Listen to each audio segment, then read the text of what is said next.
Container 38. Many container companies have gone for the Madeira flag. I wonder why. Is it because the union agreements or because it's in European flag? But they don't endorse either Venezuela, they don't endorse Panama. There is 40,000 Latin officers, and we cannot get the grip of all of those. And these Madeira, Malta, Cyprus, these flags are not going to change their minds. It's very old-minded, so we are going to have an issue there for the supply, and we cannot do something new like many companies in Spain for the containers and general cargos and bulk carriers. They use Venezuelan and Cubans. Why? Because they don't need US visa if you are trading within Europe.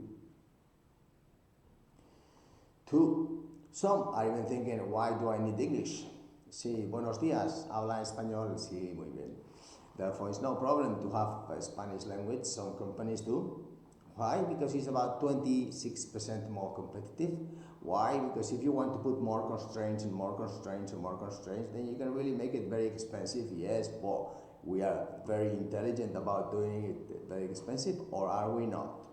Well, up to you to reply to that question. The thing is that if we change flag to other like Bahama, Bermuda, Marshall, Liberia, other Panama flags, then we can really supply these nationality officers. Most of ships go via Panama Canal, so it's very strategic to have Panama office like Candina and also have ESG long-term goodwill solutions.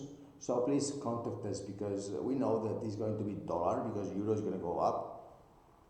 But for you good container ships, we can split not only the flag, okay, you can keep the Madeira flag ones, please, thank you very much indeed.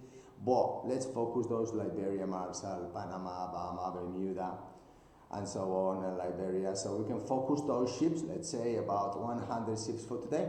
And then out of those 100, if they don't need US visa, let's say another 50. Okay, so that's 50-50. Okay, let's do it. Thank you for your time. Bye.